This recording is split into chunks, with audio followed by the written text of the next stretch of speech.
everybody. Welcome to True Crime with your host, me, Feminine and Fierce. I hope everyone is having a great week. Um, as you know, this is true crime, so there's only two rules: no malarkey, no spoilers. And if you're looking for malarkey, I already have the live scheduled. It will probably be a little bit earlier than 10:30 because I came on here early. And we're gonna get right into malarkey. We're gonna recap the interview and everything that went on. But for now, we are going to be talking about true crime. You guys know how we always started out. We do two rounds of the game on the Smoking Gun website, and then once that's over, it'll be time for um, Facebook to say goodbye. So here's how it works: 1 through 5. We've got 5 possible crimes that they've committed. I go through and let you guys. Have we done this one? No, this is the new one, but some of the stuff looks familiar. This is the newest one. So yeah, this is from November 7th. Is that the newest one they've got? I think we did this one. Let me see if they've got any newer ones. Hold on. They haven't done. Oh, there we go. I was gonna say they haven't done any new ones. All right, here we go. So we have 1, 2, 3, 4, and 5. Indecent exposure, speeding, human trafficking, murder, and domestic assault. Those are the 5 possible answers, and I will randomly just pick through them. Hey, hey. I'm betting I get them all wrong. That's okay. It's still fun. And if you're watching this on the replay, hashtag replay. If you're on Facebook, make your way over. All you have to do is scroll out of the live that you're in, scroll to the YouTube link and click it and come on over. And we will be getting to Malarkey after this. But I had to miss True Crime on Tuesday because I was working and I didn't want to miss it again. So here we are. Speeding for 3. Okay. Oh, made it smaller. We don't want to do that. Speeding for number 3. What else we got? What else? Let me know what y'all think. Who was indecent exposure, human trafficking, red rum, and domestic assault? I'm curious to see. Indecent is number 4. I'm curious to see what number 1 did because she is not taking any of this shit seriously. Yeah, Barbara, I will be recapping the Maybe stuff after. Yeah, no malarkey right now. That's right. Um, love doing it anyway. Yeah. Two. Oh, you think two's indecent? Human trafficking, number 2. All right, red rum and domestic assault. Which is which? Domestic assault number 1 and red rum number 5. Let's see how we did. Oh, 1 out of 5. Oh, number 1 was speeding. 1 was speeding, 2 indecent exposure, 3 domestic assault, 4 human trafficking, and 5 we got that one right. It was red rum. All right, we did that one last time. So let me go like we do and go to the last one. This one? Yeah, we did that one because I remember the CPAP. I remember the CPAP. All right, let's go here. Oh, you had 2 right. All right, let's see here. Let's do last, and then we'll go to 8. And I'm telling you, back here in these new, like the older ones, they have some really crazy ones. All right, reported occupation. Let's do this one. Let's do tramp stamps. All right, here we go. We got 1, 2, 3, 4, and 5. Also, everyone is innocent until proven guilty, and we've got tramp stamps. So who is who? We got crazy bitch is the first one. The second one looks like a keyhole. The third one, I can't really tell what that is. The fourth one looks like a naked lady, and the fifth one is a sunshine, kind of melting. I'm driving. Oh, she said her caps. I'm gonna have to put you on the big screen. I love that. Number 3 is 5. All right, 3 is 5. Yeah, that looks like her. Sometimes you could tell by the skin tone. Who is chunkier? Oh, the chunky girl. One, number 4. Okay. She's the crazy bee. This one has got to be 5. And then we got 2 and 4. Third stamp is 5. I got that one. I got that one. Now we've got the naked lady and the keyhole. Who is the keyhole and who is the I feel like the first is the fourth spot. All right, there we go. All right, let's see what we got, guys. All right. 5 out of 5. Look at that. Ooh, look at that. We needed that. 5 out of 5, y'all. So we got 1 is the naked lady, 2 is the keyhole, 3 is the sunshine, 4 is the crazy biatch, and number 5 is I don't even know what that is. Looky there, y'all. That's a first, ain't it? That's a first. All right, so if you're over on Facebook, that's the end of our road. I'm actually going to set this video up and then I have to say goodbye to you. Let me get to my account. Man, that was the first. We did it.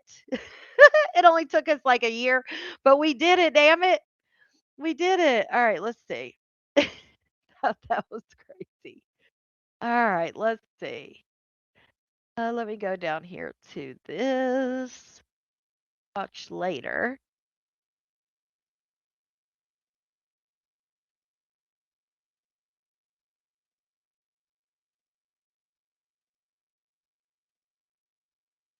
Oh, right. Let's see here.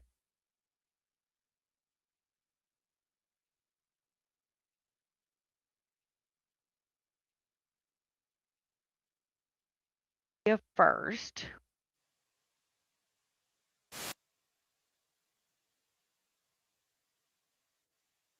Okay. We're going to start off with this story, but Facebook, I am going to have to say goodbye. All right, there we go. Yes, and make sure you guys hit that thumbs up. Yeah, so Brittany, we are going to talk about that. That is one of the stories we're going to talk about today, but I wanted to share some of these first. Maintenance workers in Brooklyn made a disturbing discovery on the job today when they opened a bag and found the dismembered body of a woman inside that bag. Police are trying to figure out who she was, how she died, and who stuffed her in the bag. Eyewitness News reporter Lucy Yang is in Williamsburg. Lucy. Well, Joe, what a horrible discovery inside this building behind me. I'm in front of 330 Bushwick Avenue in Williamsburg, Brooklyn, where a routine building job turned up a dead body reportedly cut into pieces. We saw crime scene investigators remove evidence from the building just a few minutes ago. 9:30 this morning, we're told workers in the lower level garbage area found a bag suspiciously heavy, so they opened it and looked inside. And to their horror, officials say they found a corpse cut into pieces. Police were called. Investigators believe the victim was a woman in her 50s or 60s. So many questions at this hour, so few answers. The workers, they found it in her screaming. They realized the bags are too heavy, so they opened it up. It is sad, Lakita. The first thing they're seeing is the head staring at them. So she ain't gonna be the same anymore, these people who work in these buildings. I'm like scared out of my mind. I don't know what's gonna go, like if it's gonna continue happening Oh, or thank like you. it's like a one-time incident. I hope everything goes Now, this well. is the Bourne Quinn Public Houses. Residents believe the NYCHA workers were simply doing their jobs, taking care of the garbage when they made the gruesome discovery. The body has since been removed from this location. Earlier, detectives went floor by floor, door to door, looking for information. We're live in Brooklyn tonight. I'm Lucy Yang for Channel 7 Eyewitness News. Lucy, thank you. Let me find it. Hold on.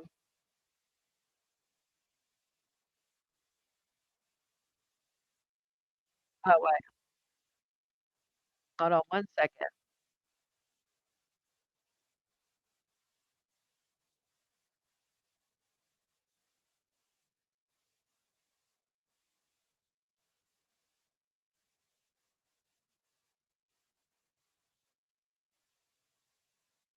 All right, here we go.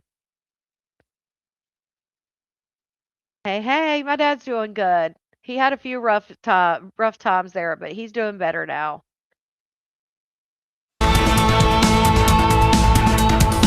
Breaking now on 12, we now know the name of the woman whose remains were found inside of the basement of a NYCHA complex over the weekend. Thank you for joining us. I'm Marcy Jones. We've got News 12's Tim Harfman joining us from Bushwick Avenue with the latest. Tim, this is tragic. Tell us what you're learning out there.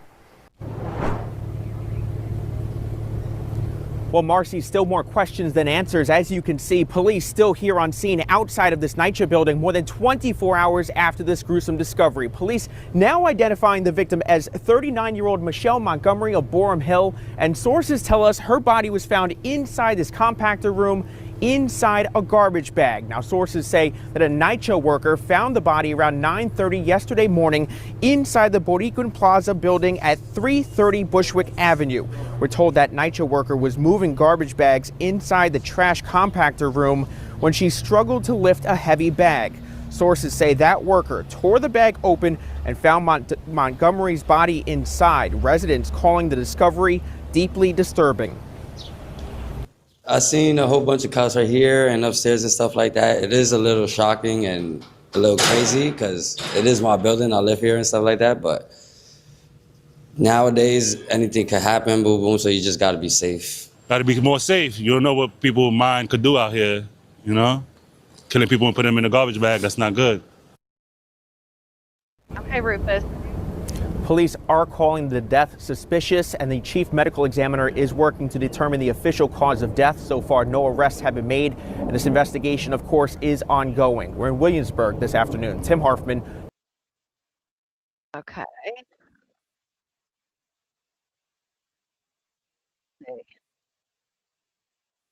Hold on. Just finding the next one here.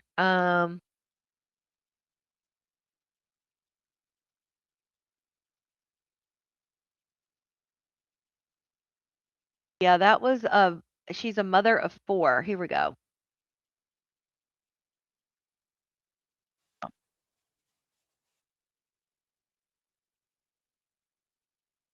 So many sad stories. Yeah, get your tissues ready for sure. That documentary that I posted last night, it's a good documentary, but it is a very sad case for sure. I don't even know how she ended up over there in that building, nonetheless that she ended up in a garbage bag. We hear tonight from the life partner of a woman whose dismembered body was found in a plastic bag in Brooklyn. He reveals tonight new information about the final hours before the woman's death. And good evening, everyone. At 6 o'clock.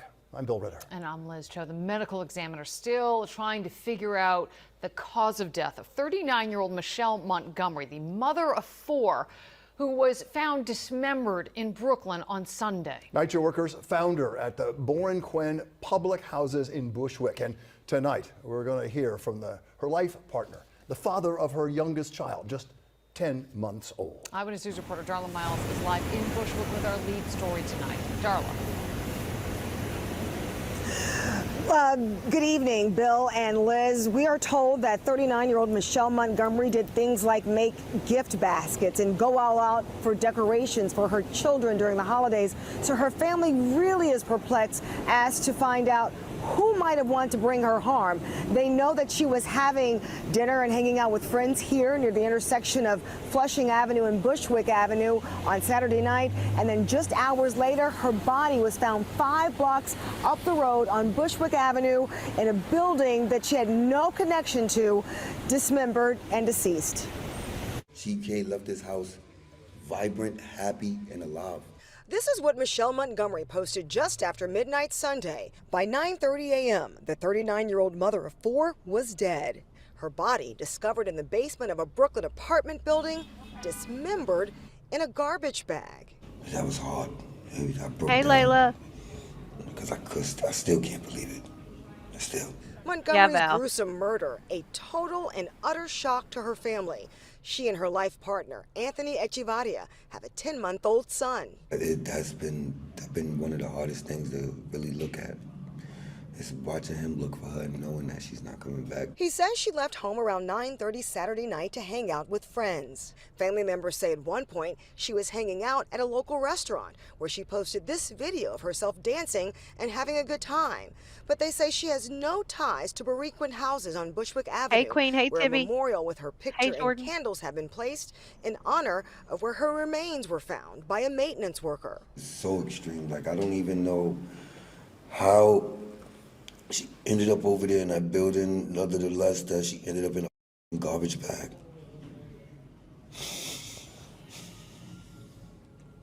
That is like mad extreme. Echevarria pointing out these TikTok videos of her fun-loving spirit and her dedication as a mother. Super mom. She made sure none of these kids wanted for nothing. Nothing. They always got what they needed. They always got what they wanted. She was active on social media, posting just last week, spend time with the people you love before it's too late. And back in December, nearly 2 months to the day of her murder, she wrote on Facebook, "If I died tomorrow, my Facebook wall would be filled with posts about broken friendships. Please don't use my death for some sympathy. If you love me now." Every day we came, got up, took care of these kids, we took care of each other. Nothing wrong. Nothing. Now Montgomery leaves behind a 19-year-old son, an 11 and 12-year-old daughter, and her 10-month-old son. At this hour, the NYPD still not yet publicly identified any suspects, nor how she actually passed away. If you have any information about this incident, please call Crime Stoppers at 1-800-577-TIPS. This family desperate for answers. Reporting live in Bushwick, Darla Miles, Channel 7 Eyewitness News. Hey. I'm glad you made it. Okay. All right, let's do this one. Go into our main story in a second. But I know a lot of people that were following this story. Such a sad outcome. Such a sad outcome. This midday, I'm Daniel Miller. And I'm Chelsea Helms. Do begin with breaking news on this midday. The remains of a Fisher's team have been found in Ohio. That information coming from the attorney of the man suspected in her disappearance. This is just into the newsroom in the last hour. In an update Sunday, Fisher's police said 17-year-old Haley Busby was presumed dead after a lengthy investigation. According to Tyler Thomas's attorney, her remains were found last night in Perry County, which is southeast of Columbus. Investigators say Haley went missing from her Fisher's home back on January 5th. She's believed to have left with 39-year-old Thomas of Ohio, who she met through online gaming. About an hour ago, Thompson appeared virtually in an Ohio courtroom where he was arraigned, given a $1.5 million bond. And from there, he was told police that he dropped Haley off on the side of the road in western Ohio, which they found to be untrue. Police did track down where he lived in Columbus, and then they found evidence that they had been at his home with Haley, as well as a short-term rental property in Hawking County, Ohio. Police say they believe Haley was killed within a few days of being picked up from her home. His charges include pandering, sexually oriented matter involving a minor. According to court documents, those materials include explicit photos and videos of Busby. Detectives say Thomas has been cooperative so far in this investigation. So we should know, as of now, he has not been charged with murder. Angela Gannett joins us now, and Ange, Thomas's attorney is not admitting that his client committed this murder. Yeah, so right now he is not saying that his client committed this murder. He is telling me, though, as I just got off the phone with him a short time ago, that he does expect that his client, again, will be charged with murder. He believes the prosecutor is going to charge him with murder. I then asked him on the record, can you tell me if he is guilty? Are you prepared to say that already? Did he do it? He said, no, I'm not ready to say that on the record at all. I then also asked him, are you at least prepared at this point? How did he know? Was he able to take FBI to where she is? How did she die? What happened? He said, I'm not prepared to release those details to you yet either. Well, Ange, I know you've been watching the court hearing this morning. Tell us what we know about the suspect in this case, Tyler Thomas. Yeah, that's the big question, right? How do they know each other? That's the number one question I'm getting right now, is what gaming device did these two meet on? How did this happen? What do we know about this man? Again, right now, one thing that we do know is that he was at one point living in this house in Columbus that some of us had showed you through video and a picture. This house in Columbus, where at least the two crimes that he's charged with now, that the prosecutor says the crimes happened in, that was a home that, according to the person that owns that home, was where Tyler Thomas was living, I am told, by a long-term girlfriend, but that he hadn't been living there for the past few weeks, but did live at that house during the time of the crime. They're saying that is also why he was mentioned as being homeless, because he didn't have a home that he actually owned or an apartment that he was renting, so to speak, to actually put an address down. And Angela, I know you talked with Haley's dad within the past hour. What did he have to tell you? So Bo Busby Haley's father is wanting change made. He just told me in a text message again right before I asked him if there was anything else that he wanted me to say, and he said, I'm gonna get choked up, I'm sorry, that our kids deserve better than what they got. Our children deserve better from us to protect them and to fight for them. And that is why they want something called Haley's Law, and why you're going to start hearing more about this. It gets so confusing. Chelsea and Daniel, you know this. Why can't an Amber Alert be mentioned? Why can't a Silver Alert be mentioned? There are specific protocols on when you can do that. This case, they said, did not fit underneath it. One thing I want to leave you with here, and you guys can ask me more questions, the woman who was behind the Amber Alert out of Texas, Amber, her body's never been found. She reached out to me after seeing our story saying, Angela, can I please come on this week to talk about what we did in Texas and how now 30 years later, I believe an update needs to be made. Life has changed. Technology has changed so much that we need to be able to protect our children better with using different protocols. She believes the Amber Alert can be changed, but now Bo Busby, Haley's father, believes, if not that, have a whole new law. Well, we're actually going to have more on that coming up in the newscast. So thanks so much for your coverage, Angela. We're going to let you go because we know you're still working hard on getting us more information on this. So thank you so much. Just heartbreaking to hear from the family grieving the loss of their young daughter, especially considering we had interviewed her on Fox 59, the mother, talking about how they just wanted their daughter to come home. And obviously so much has changed since finding we've these talked disturbing details out. Maintenance workers in Brooklyn made a disturbing.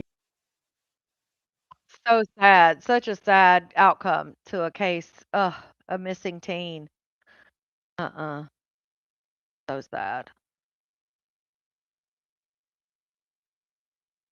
Sure. Oh, did you guys see this? Hold on. And then we're going to get into the other case. Did an Amber Alert? Yeah. Yep. I've seen the whole, like, while they started the Amber Alert, but they definitely need changes into it. Look at this, y'all. Is demanding justice tonight after her daughter is hit at her daycare center with a shoe. The incident caught on surveillance camera. It happened at the Destiny Development Center in Lenox. Tonight, the center is apologizing, but the mother of the 5-year-old girl with special needs says an apology isn't enough. Carlos Saucedo live in Lenox, where he spoke to the child's mother and the center's director. Carlos. Mike Fisher, the director of the daycare, tells me that 3 staff members have since been terminated after one of them is seen throwing a shoe at a child. Tonight, the child's mother says she wants the teacher arrested for assault and child abuse. And the incident, it was caught on camera. The video is disturbing. Beautiful. A 5-year-old special needs girl is heard crying after being hit with a shoe thrown across a classroom by a caregiver. In the background, at least one staff member is seen laughing. The incident happened January 16th at Destiny Development Center in I just Lenox. jerked that lady up. I've been knowing these people for 3 years. I really thought my baby was safe with you. The child's mom, Michelle Jones, and aunt were disgusted after seeing the footage just this week, more than 2 weeks after the incident. How do you have a business and you don't review the footage? I'd have snatched her and the one in the back laughing. I'd have snatched both of them their asses up. Whoever that other worker was that was in the background, I'd have snatched them both. I'd have went to jail, even if that wasn't my kid. Like, what the fuck are you doing? She's crying. She's a baby. Not only that, she is a baby with special needs. They can cry. Shit, we're adults and we cry. She's not allowed to express herself, and I'm sorry, but that's going to be an issue her whole life. Said something. Why do we have to wait for my niece to come and tell us, hey, my teacher hit me in the ear with a shoe? Beautiful had told her mom about the abuse the evening it happened. Her mother confronted the director of the state licensed childcare facility shortly after, but says they were slow to respond. The following day, she said that she went to the girl and she said, give me your story because I'm going to review the cameras. The girl's story was she was throwing shoes in another room that weren't supposed to be there, and Beautiful accidentally got hit in the ear with a shoe. We went straight to the daycare to get answers. That's BS. Are you the director, ma'am? My school what we stand for. It's not child abuse. We don't hire child abusers. The center's director, Danielle Williams, says after gathering the initial complaint from the parent, she went ahead and terminated Miss Emily, the teacher who threw the shoe at Beautiful. She suspended the other 2 adults in the room after they failed to report the issue. But after reviewing the footage, they have since been fired as well. Hell yeah. She says all the teachers go through a thorough background check. Caregiver background check, FBI index, everything, and then the training that goes along with it. That's my thing, is why do people pick jobs? And the only thing I can come to is that they just needed a job. And I think a lot of people think, oh, I could work with kids. Like, they don't realize, I don't think, if you're not a kid person, you don't need to be working around children. But I don't know if it's just the job they can get, or they think it's going to be cushy, or what they think. But why get a job like that if you don't want to hear kids crying? Like, come on now. Wouldn't wish this on anybody's child, and we don't stand for it. We don't agree with it. But Beautiful's mom says an apology is not enough and is concerned this may not have been an isolated incident. Like anybody else. Clearly, it's not an isolated incident, because you got 3 workers in there. The one worker in the back just keeps doing whatever the hell she's doing. This worker is just watching and laughing. So it's clearly something that is tolerated. I mean, let's be real, because in my opinion, if this was the first time anything like this happened, I feel like instead of laughing, she would have been gasping, like, what the just happened? And the fact that they just kept on with their day, I feel like, yeah, that's happened before. And no, she wasn't putting shoes where the kids weren't supposed to be. She literally walked off a damn or was on a damn play mat, reached down and picked her shoe up. Like, come on. She was throwing it at that baby. Like, there's no ifs, ands, or buts, in my opinion. But here's my thing. They got fired. But why didn't at least the woman that threw the shoe, get arrested? Is that not assault? Is it because she's a baby? Like, if somebody threw a shoe at me, I could press charges for assault. So why can't they get charges pressed for the baby? If I was the mother, I would not stop until they got their charges pressed, so that they could not work with children ever again. Who laughs at child abuse, you need to be in jail. Yeah, it was their own shoe. That's what I want. Justice. I'm sorry, Anna. Yeah, it's been happening. Now, the family of Beautiful, they're planning on holding a rally outside the daycare this Friday. Now, the LA County Sheriff's Department has opened up their own investigation as well. We're live in Lenox. Carlos Salcedo, KTL. I'm hoping that I hear soon that the lady's been arrested, because that's what should happen.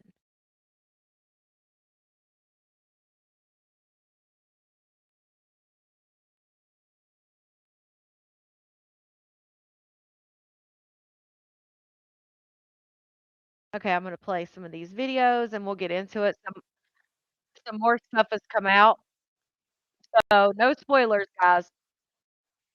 No spoilers, because I am going to play a few different videos. So there may be something that you don't hear in one video that may be coming in another video.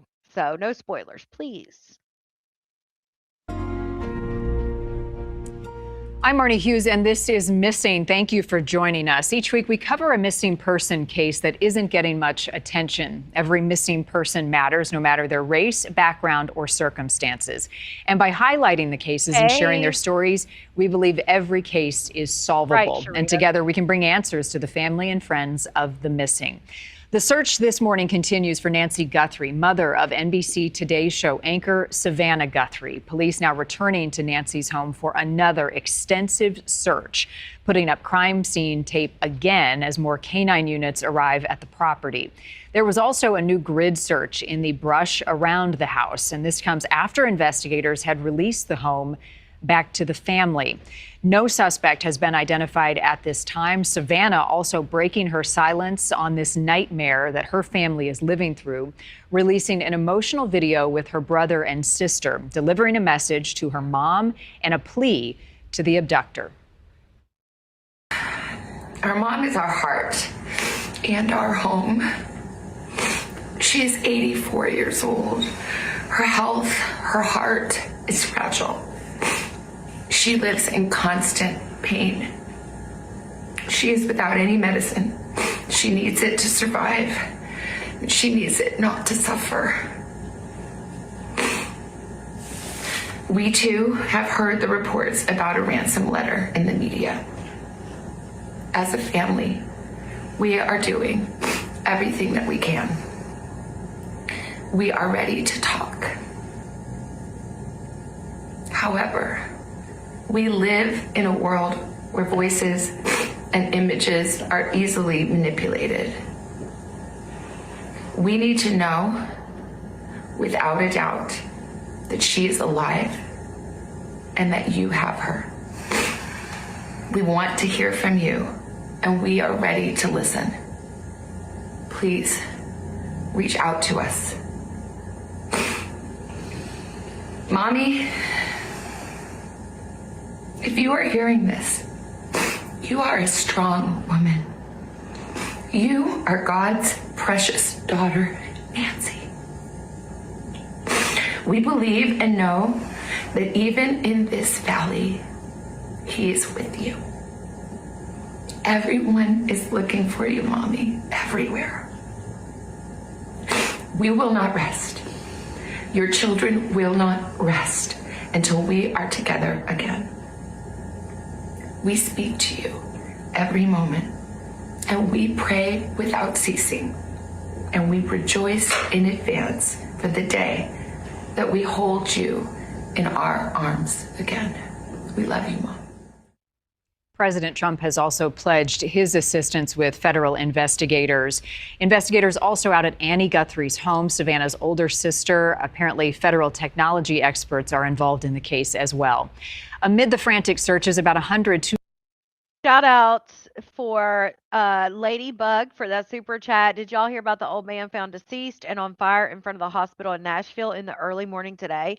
I did not hear about that. That is awful. Yeah, it is, madams. They're literally asking for proof of life. Tucson residents gathered at St. Philip's I'll have to in look that the up. Hills Episcopal Church to answer the Guthrie's call for prayer. We're all heartbroken, for this heinous crime. We just, we're beside ourselves. We just don't know what to do. And the only thing that we can do is to honor the family by prayer. If you have any information in the whereabouts or know what happened to Nancy Guthrie, there is a reward in the case that is growing. It started at $2,500. I believe they're adding to it now. Contact the Pima County Sheriff's Department, or as always, call 911. Police have found the body of Haley Busby, sadly, a 17-year-old who had been missing since the first week of January. A man. That's one of the stories that we just talked about. Okay.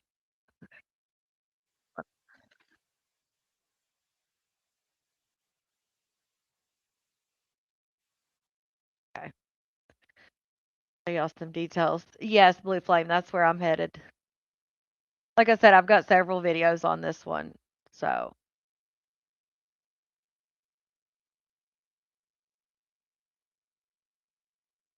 Shocking new details reveal that blood was found in the home of Today co-host Savannah Guthrie's missing 84-year-old mom, according to a report. Right. With the local sheriff confirming that authorities fear a possible kidnapping or abduction, and becoming emotional in an interview while talking about the case. Do you believe you are still looking for Nancy Guthrie alive at this point? We're just not going to give up hope. We hope she's out there somewhere. So you still believe this is an active rescue mission at this point? We hope so. Law enforcement sources told the Los Angeles Times that the blood was found alongside signs of forced entry in her home, although it was not immediately confirmed whose blood it was. According to authorities, a relative made a 911 call around noon on February 1st to report Nancy Guthrie was missing after she failed to show up for a church service. She was last seen returning from dinner at her home in Catalina Foothills, north of Tucson, at around 9:30 p.m. on January 31st, authorities said. At this point, investigators believe she was taken from the home against her will, possibly in the middle of the night, Pima County Sheriff's Department spokesperson Kevin Adger confirmed to the LA paper. The elder Guthrie was not known to have illnesses such as dementia or Alzheimer's and was of good sound mind. However, she was described as being in not of good physical health. She cannot walk more than 50 yards on her own and is reliant on life-saving medication, a lack of which for 24 hours could prove fatal, making the hunt a race against time. On Monday, February 2nd, authorities confirmed the case was officially being investigated as a crime. It is a crime scene. We know that. She is very limited in her mobility, right? We know she didn't just walk out of there. That we know. There are other things at the scene that indicate there was she did not leave on her own. We know that. Her daughter, Today anchor Savannah Guthrie, skipped the February 2nd Monday episode of the NBC Morning Talk Show. However, she shared a statement that was aired regarding her mom being missing. On behalf of our family, I want to thank everyone for the thoughts, prayers, and messages of support. Right now, our focus remains on the safe return of our dear mom. The feds have since been looped in on the search, NBC crime reporter Tom Winter told the Today Show. They were able to get out helicopters last night to use infrared cameras. They've got drones up. They've enlisted the help of the Customs and Border Protection, obviously not too far from the border there in Mexico. They have some special resources. The FBI is also aware of this case as well. Nancy has made various guest appearances on Today over the years since Savannah joined the show in 2011. She loves us, her family, fiercely, and her selflessness and sacrifice for us, her steadfastness and her unmovable confidence is the reason any of us grew up to do anything. You can turn your newsletter into an actual... So much. So they have said that the blood that they found at the home was hers.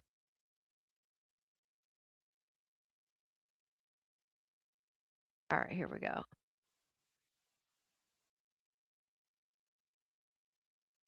They also said that she had a pacemaker. She had her pacemaker like Bluetooth to several devices. The pacemaker was disconnected from all of her devices, which everything was left at the house, at her home, her cell phone and everything, but all of it was disconnected at around 2 a.m. in the middle of the night. So between the 31st and the 1st. So at 2 a.m., someone disconnected her from, they knew she had a pacemaker that was connected, and they disconnected everything. Yeah, so it sounds like someone close. I mean, clearly they had to know, but they did say that her medicines weren't taken, and that was one of their worries, that she's on pain medicine, she's on obviously other medications that are life-threatening. We have reached a higher level of urgency than we have seen, if you can believe it, in the search for Nancy Guthrie. We are at proof of life. That is what the family of 84-year-old mom, Nancy Guthrie, 84-year-old mom of Today's Show host Savannah Guthrie, is now asking on camera from whoever may have taken her mom. Not only do they want to know where she is, she vanished from her Tucson, Arizona home over the weekend, they want to know if she's alive and can they prove it. They need to know. Law enforcement says it has no suspects or a person of interest, and that was in response at this hour yesterday. As our reporter was telling you, Alicia Acuna, there were reports that there was someone identified as a suspect. And Alicia read the statement at that time during this hour, answering back, denying that, saying they have not identified anyone. Investigators are again coming to Nancy's home and area around it. That happened yesterday. They have labeled it, again, a crime scene. The county sheriff is set to hold a news conference in a couple of hours from now at 1 p.m. Eastern. I'm Harris Faulkner. You are in the Faulkner Focus. DNA evidence and suspicious signs inside that home are now key pieces of this investigation. Investigators are also reviewing neighborhood camera footage and license plate readers. Officials also say Guthrie's pacemaker appears to have been disconnected from its monitoring app in the early morning hours of Sunday, the same day she was reported missing. Now, remember, I mentioned that on the show a couple of days ago. And in terms of putting information out there, we got nothing else on that. Now we're starting to get some more. President Trump personally called Savannah Guthrie, offering federal resources and prayers. Savannah, her sister, and her brother gave that heartbreaking public plea that went viral almost immediately last night after it was posted. They are asking anyone who might be holding their mom to talk to them. Our mom is our heart and our home. Okay, we saw this part. We are doing everything that we can. We are ready to talk. See, she's talking to the people that have her. Hold you in our arms again. We love you, Mom. Retired NYPD Inspector Paul Morrow standing by outside the Pima County Sheriff's Department, and he will be in focus. Let's begin with senior correspondent Alicia Acuna outside Nancy Guthrie's home in Tucson. Alicia. Hi, Harris. We're going to be getting that update from law enforcement here in a couple of hours, really hoping to get some details on a lot of the activity that we saw occurring last night. We have some of that video we can show you right now. Our crews saw both local and federal authorities, including Border Patrol with canines. Back at the scene, it was cordoned off with police tape while they searched the property. Agents could be seen tracing the back of the home and also the garage. The Pima County Sheriff's Department previously said the scene had been cleared, but that they had follow-up work. You can see here that the doorbell camera on Nancy's house is no longer on its bracket. We're bringing you that photo for the first time here. The FBI is assisting with gaining access to the data from that camera and others in the home. Law enforcement also spent time at Savannah Guthrie's sister Annie's home. The family is believed to be gathered there. It's possible agents assisted the Guthrie children in making the video released last night. Our mom is our heart and our home. They played it twice? She's 84 years. Why did they play it twice? App. Brian is the best content marketing team lead I've ever. I have it on my account, so I have commercials. My bad. Connected from its monitoring. News report sources tell them Guthrie's pacemaker appeared to be disconnected from its monitoring app early in the morning on Sunday. And this is worth repeating. We've been talking about it. The Sheriff's Department is attempting to knock down rumors and reports that they have identified a potential suspect. The department says that's not true. Adding unverified accusations or false information is irresponsible and does not assist the investigation, reiterating they do not have a suspect or a person of interest. One other thing, Harris, we understand from our folks in D.C. that FBI Director Kash Patel is scheduled to come to Tucson next week. Harris.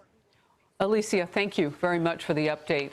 I want to bring in now Paul Morrow, retired NYPD inspector, attorney, and Fox News contributor, and you are in Tucson. Yeah. So first I want to get just your perspective as a former police officer, because you will get on the ground and you make those contacts. What are you learning? Well, we're waiting to they've hear been the press saying conference today to see. they have been reporting that the son-in-law could be a person of interest and things like that. But of course, the cops have put out and said, no, there are no arrests have been made, nothing like that. So If we get any further, we didn't get a whole lot at the last press you had conference, cameras, as you know. They have. nest egg cameras. Now we are reporting this information about the pacemaker, Like and the that. reason that's significant, Harris, is it puts a very fine point on the likely time of abduction, and that narrows down the window of where they have to focus their resources. Look, it's a pretty big task force. They've sent in all of these federal assets. A big point now is going to be organization, making sure it's run well. All the information is coming into one place because you have a lot of disparate agencies here. And as we all know, they released the crime scene, then they went back to the crime scene. She was in Catalina Hills in the northern edge of Tucson. So we're hoping today we're going to learn more, It but is I'm not going to the be frank. family? As of now, we don't have a Yeah. lot on the ground here. I'm not hearing a lot that's substantive. I wish I had more. Look, I want to be transparent about something, because I've had people ask me, but Harris, we knew that about this pacemaker because you and Paul talked about it, and several other people on the show too. We did, and out of an abundance of caution, we were asked to not dig any deeper on that because there wouldn't be any answers coming. And they were right about that. So that's why we were quiet about it. But the pacemaker, to me, 2 days ago, was a hugely important part of the timeline. And for those of us who might wear a medical monitor for whatever the cause might be, and you'll see John Roberts talk about that this afternoon. Yeah, but here's my thing is, even if they took the Ring doorbell camera with them, like if somebody comes and steals my Ring doorbell camera, it all goes through my cell phone.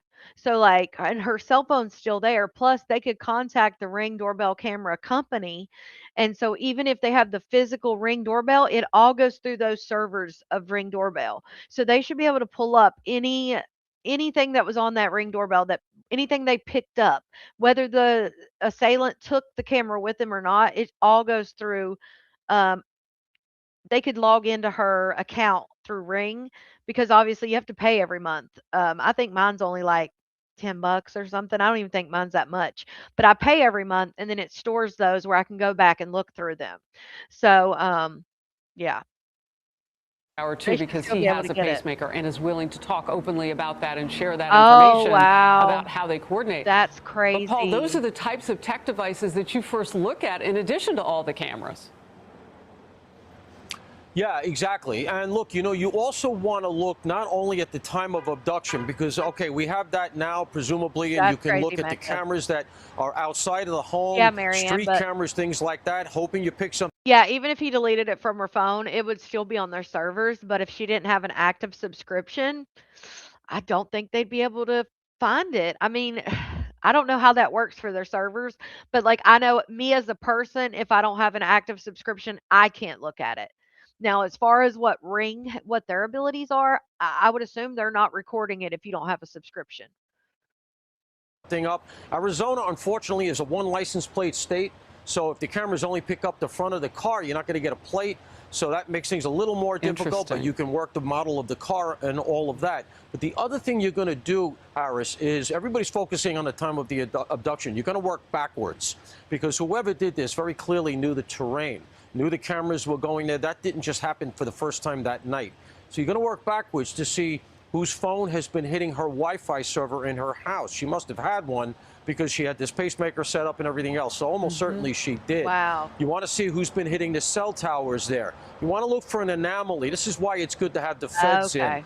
FBI can run this kind of tech data better than almost anybody in the world, probably better. Well, they know at 2 a.m. they either disconnected it or she got far enough away that they disconnected her pacemaker from her phone. I think there was like a tablet or iPad or something. There was several devices that were attached to the pacemaker.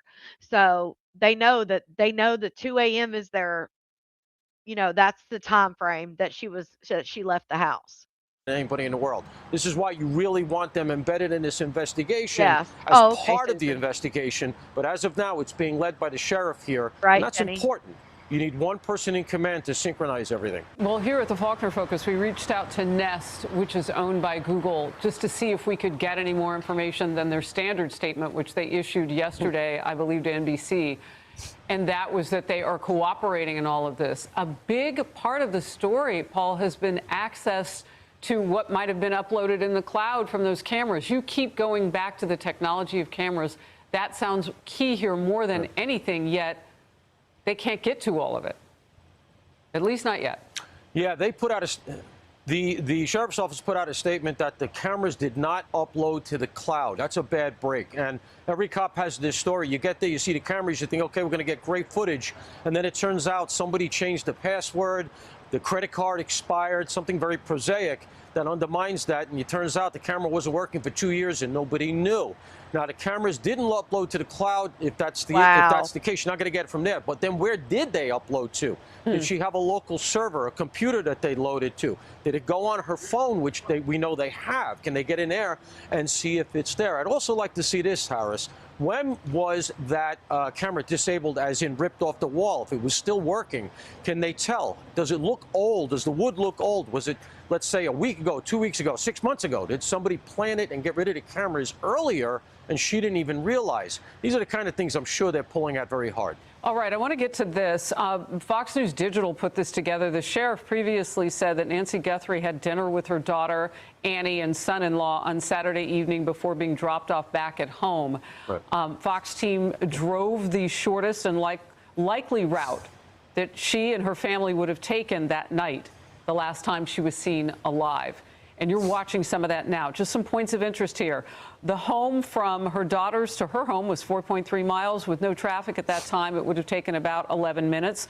There's some speed bumps. I've mentioned, how this area looks. It's beautiful and not a lot of lights in that area. They like it like that. In fact, there are fines if you light up too much for light pollution. Few major intersections, mostly residential back roads, a few stoplights. Now, the good news with the stoplights is many of them have cameras, and that will be able to help police. Short stretches down a main road with businesses, that sort of thing. Low profile, as you see, not a lot of higher than 2 stories in this area. And very dark when they would have arrived at her home around 9:30, 9:45 is the timeline that we've been given. And again, few lights due to local laws. Fines that I mentioned, and what was waiting for Nancy at home is completely unknown at this point. Just your response to what our team put together here at Fox. Well, one of the things you're going to do is look very hard at if there's any tire tracks or footprints going in and out of the house. This is not like New York where everything is cement. You have desert terrain here. You leave an impression. So they know that car was at the house. So you're going to go to get it, prints from that car, that is tire tracks. That's your elimination track, right? And then you're going to look and see, okay, do we have recent tracks from another vehicle here? Because almost certainly a vehicle was involved. And say, is it a truck? Is it a small car? What kind of vehicle was it? You're not going to get a whole lot more than that, but it's an elimination point.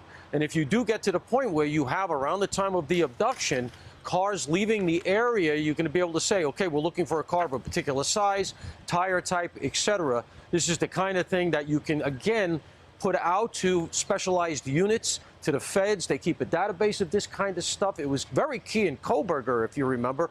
They identified the car. It was a very important clue. The vehicle stuff in this case is going to be really significant. And let's remember something. Vehicles these days are rolling computers. They're Wi-Fi's themselves. They leave a digital footprint. So they're going to be looking at that. Great point. Paul Morrow, always great to have you wherever you land to bring more to us. Appreciate that. You're in Tucson today. Thank you. Hey, everyone. I'm Emily Campagno. Catch me and my co-host. Okay, hold on. Yeah, there's something with this case that sits bad for me, too. There's just so much.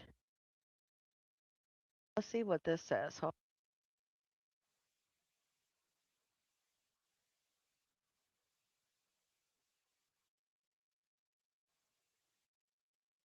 They were saying something different. What the hell? I hate commercials.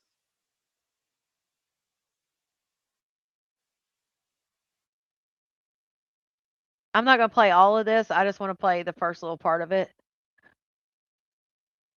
Make sure you guys hit that thumbs up. I greatly appreciate it. I'm just going to play the first part, little part. Our department, the Sheriff's Department, along with all of our partners at the FBI, have been working around the clock. The sheriff says Savannah Guthrie's mom's abductor may have been on her property for roughly 45 minutes. We need to know, without a doubt, that she is alive and that you have her. We want to hear from you, and we are ready to listen. Please reach out to us. The specific details about the alleged ransom notes unveiled for the first time by law enforcement. We're on the case presented by law. Fearful of the worst case scenario here, that she won't be found alive. Well, I'm certainly fearful of that. I think we all are. But it is we operate from a position that until we know she's out there, she's alive, and we're going to continue thinking that way until we find her. The Pima County Sheriff said in his Thursday news conference that he fears the worst, that Nancy Guthrie is no longer alive, but he is holding out hope that she will be brought home safely to her family. So let's run through the latest information that we just learned, including what the sheriff said about the evidence and reports of a suspect. I'm going to get more into the alleged ransom notes sent to media outlets in just a moment, but the FBI said the note that the Guthrie family responded to in their video overnight, posted to Savannah Guthrie's social media, had a deadline of 5 p.m. Thursday. Presumably that's Mountain Time. Now, there was a second deadline in the alleged ransom note, but the FBI won't say when that deadline is. The agent did say that it is uncommon in a kidnapping case to not have any other communication at this point. Now, this is video that was posted by News Nation showing drops of blood in front of Nancy Guthrie's home. And the sheriff confirmed in his news conference that the blood belongs to Nancy Guthrie. This is on the front steps of her home.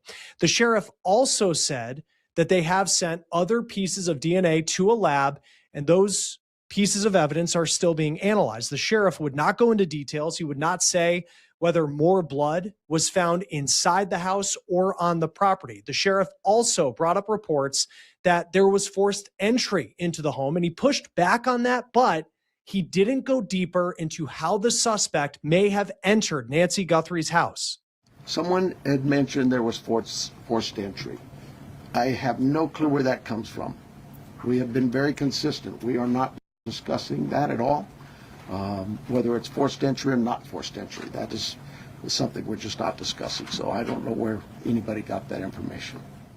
The last time Nancy Guthrie was seen was at her family's home Saturday night. The sheriff said that Nancy took an Uber to her family's house in Tucson, Arizona. It was about 5:30 in the evening Saturday night. She was then driven back to her house. Now, here's a timeline that the sheriff put up on a screen during this news conference, laying out the last known whereabouts of Nancy Guthrie. The sheriff says that Nancy's garage door opened at 9:48 in the evening, and that's when she's being brought back home after dinner at her family's home in Tucson. Her daughter, Annie, lives in Tucson. Then the garage door closes at 9:50, just a couple of minutes later. So at that point, you assume Nancy is going to bed. The next activity is incredibly key in this timeline. Law enforcement says the next part of this timeline is at 1:47 in the morning. Whoa. What's that? I just built a budgeting app in Base 44. Guys, Nina just built an app. Impossible. Nina can't code. Sunday morning, early morning at 1:47 a.m., the doorbell camera disconnects. At 2:12 a.m., software detects a person on a camera, but there's no video available. They had no subscription, and therefore it would rewrite itself. It just kind of loops, right, and covers up. That's what our analysis teams have told us. We're not done with that. We'll do all we can, but that's what it says. So it detects a person on camera. Could that be an animal? I imagine that's possible. We don't know that. We just have no video. Well, we're not giving up on that. 2:28. Nancy's pacemaker app shows that it was a disconnect from the phone. So you have this roughly 45-minute time frame of where a suspect or suspects may have been in Nancy's house. They say that reports of cameras being shattered in the home, though, are incorrect.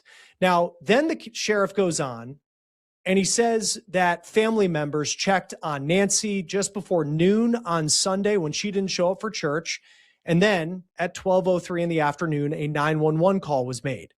Now, Wednesday night, law enforcement returned to Nancy Guthrie's home. And this is video per News Nation of law enforcement actually returning and putting crime scene tape back up. They had already processed Nancy Guthrie's house, but the sheriff says now that more members of law enforcement are involved, specifically federal members of law enforcement, now they're helping with the case and they needed to go back and look at more information. Now, he wouldn't say specifically what that would be. Now, the sheriff also confirmed that the car of Nancy's daughter, Annie, that has been seized. But the sheriff has passed that part up as just standard procedure of processing evidence. Now, the sheriff goes on to say that the reports that have been out there about a possible suspect, the term prime suspect has been out there, person of interest in this case. This is how the sheriff is responding to that. Suspects. I know there's been a lot out there about suspects, and I want to be very clear. At this time, we have not identified a suspect or a person of interest in this case. We are working our best to do that. But to be clear, we have nobody of interest or any suspects that you would consider a prime suspect. We're just not there. We're not there yet. Now, with that, the sheriff would not say whether they have ruled out anyone as a suspect in this case. So still staying very vague on that point. Now, media members also say that they saw members of law enforcement at Annie Guthrie's Tucson area home Wednesday night as well. And for the first time in a news conference, authorities addressed reports, alleged ransom letters being sent to local media outlets in Arizona, as well as some larger outlets, most notably TMZ. Next, regarding the ransom letter. We are aware of a ransom letter that was sent to the local media and then to national outlets. As with every lead, we are taking it seriously.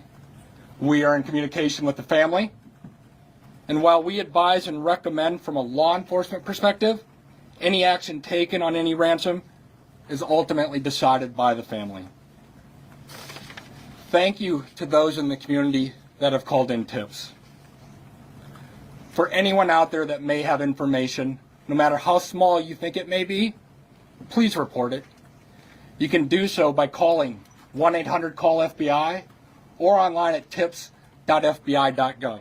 Now, just before this news conference started, TMZ put a video out about the alleged ransom letter that they say they were emailed that they turned over to the FBI. And they say that the FBI had asked them not to disclose certain details of that ransom letter. They also said that the letter gave a specific deadline, actually multiple deadlines, but one of them, in their words, was looming. Now, this alleged ransom letter had a demand for a large amount of money to be paid in Bitcoin and to be sent to a Bitcoin address, which TMZ says they were able to confirm was a real Bitcoin address. But who sent it? At this point, we don't know. In the news conference, the FBI mentioned two details that the alleged letters included, and they're details that they are investigating. There's a mention in there of an Apple Watch and a floodlight. Now, in the emotional 4-minute video that was posted overnight on Savannah Guthrie's social media, where she's sitting there, obviously and understandably incredibly distraught. She has her sister Annie by her side, as well as her brother Cameron. In that message, you hear them talk about the possibility of artificial intelligence. We are ready to talk. However, we live in a world where voices and images are easily manipulated. Yeah, it's strange, right, Teresa? We need to know, that's why people think it's fake. without a doubt, that she is alive. Oh, okay. And that you have her. So the FBI would not go into detail of whether there were specific images or voices that were included in this alleged ransom note that they're investigating. And they said they also did not craft the message that the Guthries put out last night. Choosing the right business insurance coverage can be overwhelming. That's why. See, this is why I always have a different account on. Oh, hold on. Say they arrested someone that they are labeling as an imposter who allegedly sent a fake ransom note. They say more information on this person is going to be released, but the FBI says that this person, the alleged ransom note or imposter note that they sent, this is not the note that TMZ allegedly received in those media outlets. So this is separate, and they do not believe this person is connected to the disappearance of Nancy Guthrie at all. Just an individual who allegedly tried to take advantage of this family in their worst moments. Now, the FBI also said that information about the Apple Watch, which was found reportedly next to Nancy's bed on a charger, that had been in the media already. And floodlights and anything related to those could be seen from the street where media have been parked for the last couple of days. So it's unclear whether those are the specific elements in these ransom notes that only someone who allegedly would have Nancy Guthrie or be involved in this would know about. And it's also important to note that these ransom notes were sent to the media outlets roughly 3 days after Nancy Guthrie was allegedly taken from her home. And that's odd, we have heard from members of law enforcement and experts on these kinds of situations. Authorities also mentioned, again, the medication that is so critical to Nancy Guthrie's health. You remember the sheriff previously said that if Nancy Guthrie didn't get this specific medicine within 24 hours, that it would be fatal. And we are well past that deadline. The FBI now says it's offering a $50,000 reward for information to find Nancy Guthrie and to arrest the people responsible. The FBI also said that information could be sent to 1-800-CALL-FBI and tips.fbi.gov.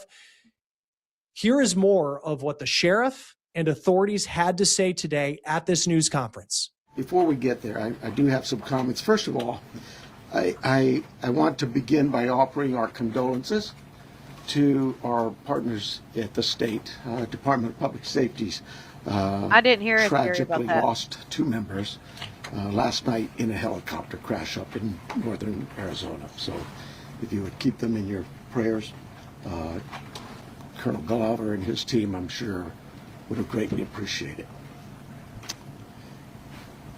Along the same lines, I think you all saw last night, I'm trying to speak up, not yell, because apparently I talk soft.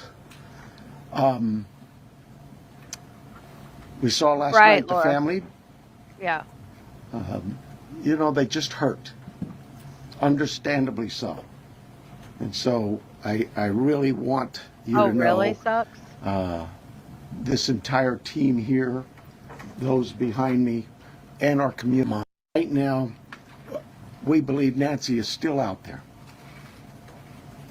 We want her home. Our department, the sheriff's department, along You with would know all about of our coyotes. partners at the FBI, have been working around the clock. Well, that's where I'm going to end it. So I'm with you guys on that. There just sounds like something.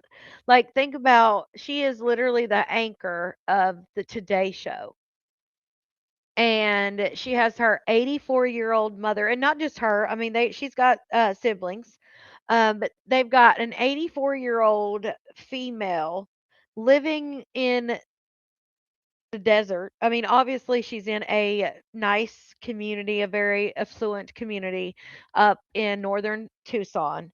However, she's got cameras, but they've not been working for 2 years. The woman clearly has a pacemaker. She's on medications that they say are life and death. They say she cannot walk more than 50 feet at a time. What? Like, I just don't understand how you don't know that there's cameras aren't working for 2 years. It's not like they just missed a payment or something. I don't know. I don't know. It's just for 2 years she's not had any cameras or any I just feel like, and I understand that she's of sound mind, she doesn't have dementia, but she's 84 and can only walk 50 feet. I don't know. Yeah, they weren't yeah, it's crazy they weren't recording. That's what I'm saying. I mean, I would assume she would know about coyotes and all of that kind of stuff, but it's just. And people are gonna say, "Well, she's famous and they're just human," and I get that, but, like, she's on the Today Show. Yeah, for me, yeah, I can't understand it. Yeah, home health would be there in the day, but I can't imagine leaving them by themselves up there at nighttime and stuff. I don't know. At least not with the one thing is I'm not saying she can't live alone, but I don't understand how nobody realized that the cameras weren't recording. Like, are these cameras that they can log in from their phone and just check it out and be like, okay, she's cool? Because I'd be logging in and checking. I don't know. It does. It seems like it's close to home. Right. That's what I'm saying, Bertie. And maybe like Laura said, maybe it's because I'm close with my parents and I can't fathom it. But people do it. I mean, people leave their family in nursing homes all the time, but again, they're in a nursing home. There's staff there 24/7. Um, I don't know. But yeah, the reward started off at 2,500. Now they say it's higher. 50, some people say 50,000. There's a lot of things that are coming out that you just have to check because a lot of the stuff I've noticed, like the son-in-law stuff, the person of interest stuff, all these things are coming out, and then we hear from the sheriff, and he's like, "That's none of that's true." No, Puka. No, she lives by herself.